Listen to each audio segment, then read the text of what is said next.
going to have a crack. He is, you know. Oh, I say! Brilliant! That is schoolboy's own stuff.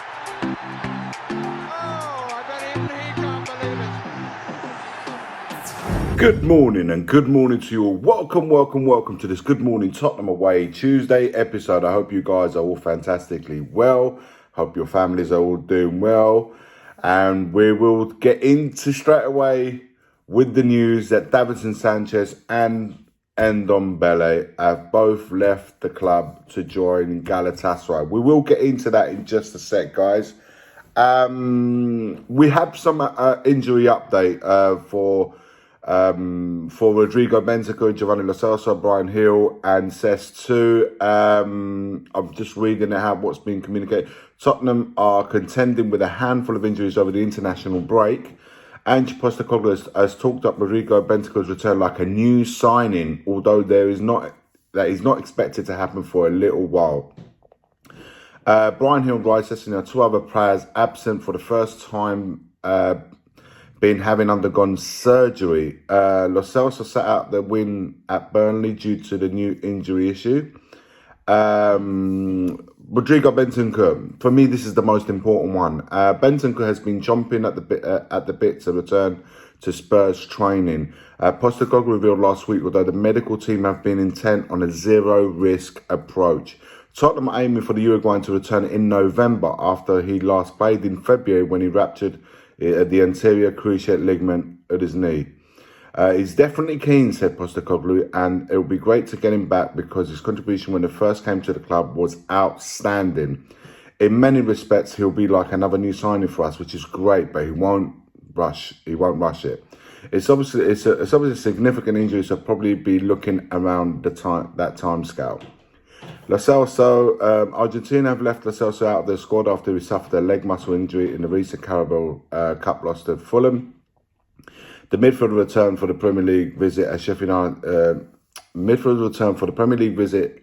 United after the international break. He's also in doubt. He's got a quad strain, Postecoglou confirmed. That's why we took him off at half time.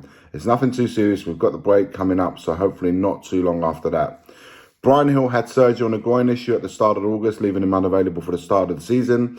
A statement from the club read, Brian, who spent the second part of last season on loan at Seville, will be closely monitored by a medical team to determine when he can return to training. He is set to miss a couple of months, meaning he could return towards the end of October, early November. Lastly, Ryan Sessegnon. Many people have forgotten about him, that he's even in the squad. But he remains on the sidelines after he underwent a surgery on a hamstring injury picked up in pre-season. No update on his recovery has been given, but the left back is expected to be back in the winter. So that's the latest in regards to our injuries. But we move on to the news that came last night. Tottenham duo Sanchez and Ndombele and Sanchez have both left the club to join Galatasaray. France midfielder Ndombele, 26, joined the Turkish champions on a season-long loan with an option to buy at £12.8 million.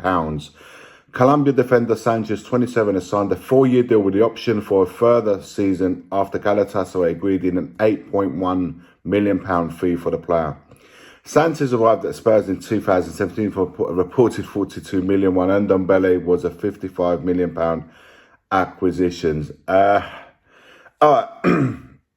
People will say, well, look, them two leaving have left the squad a little bit, less numbers, and we haven't got replacements. But I'm not so worried, and I said this, it was said in a chat yesterday in the Monday Night Live. By the way, if you missed it, head over to our channel and give it a watch, guys. Smash a like and subscribe to the channel. If you haven't already done so, smash a like to this video too.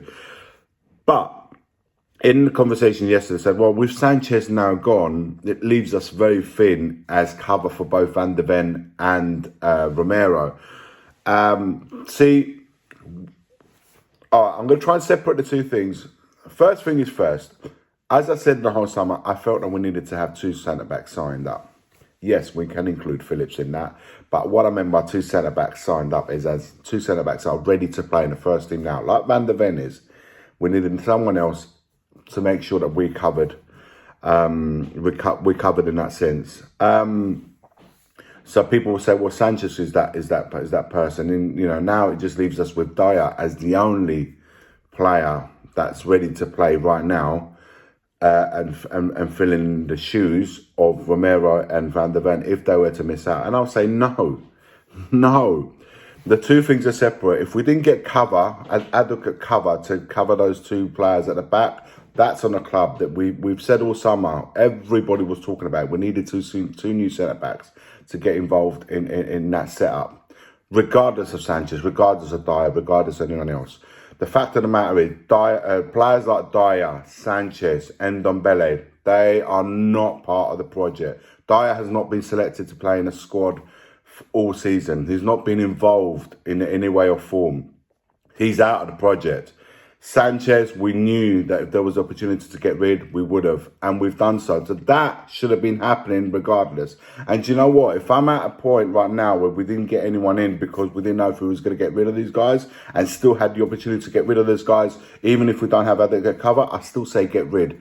I'd rather take a chance with the likes of Dorrington, the likes of Phillips, two new young guys, clean slate, and give them the experience, even knowing that perhaps those experiences could involve these young guys making mistakes and learning on the job, essentially.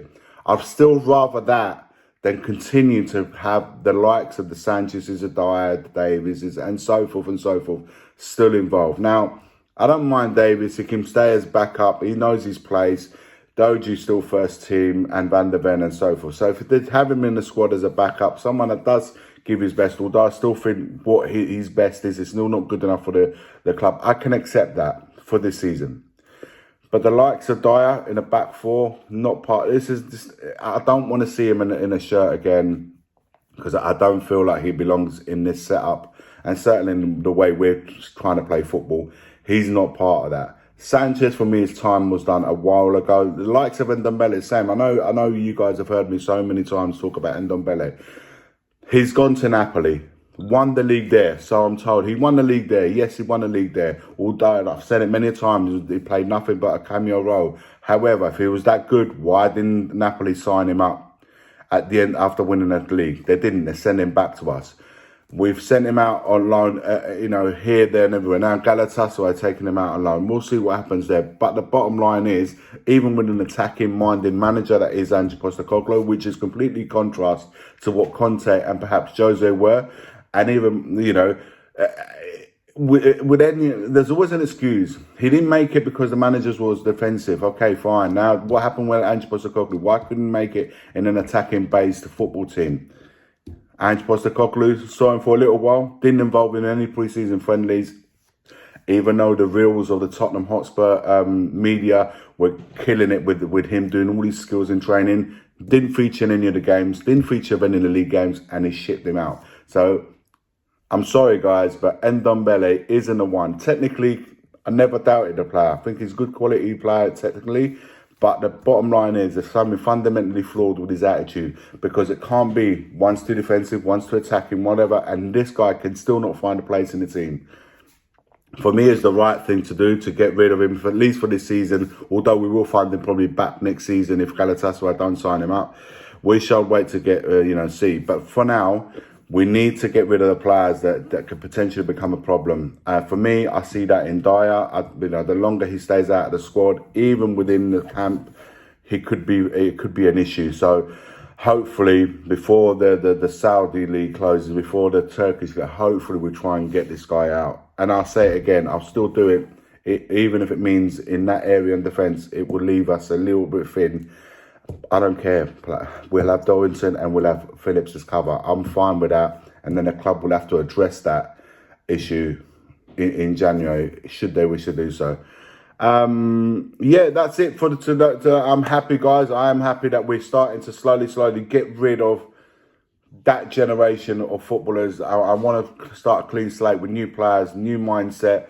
And I don't believe that having the likes of Dyer and the likes of Sanchez and the players we've just been speaking about, even Lloris, we need to find a situation for him as well. He needs to 5 goalkeepers at a club. I wouldn't have minded him being the backup goalie. I say that as well. I wouldn't have minded him that, but that's not what he wants, which is why he requested to leave when he did, which is why we moved on with another keeper, which is why he didn't move to Lazio, because he doesn't want to be a number 2 there. So I'm not too sure what's going to happen with Lloris, but something has to be done. I can't have these players who've been at the club for such a long time just hovering about for the sake of it. Let me know your thoughts in the comments below. Like, comment and subscribe. And as always, forever always, come on you Spurs. The first game we look for, Robbie. Tottenham away.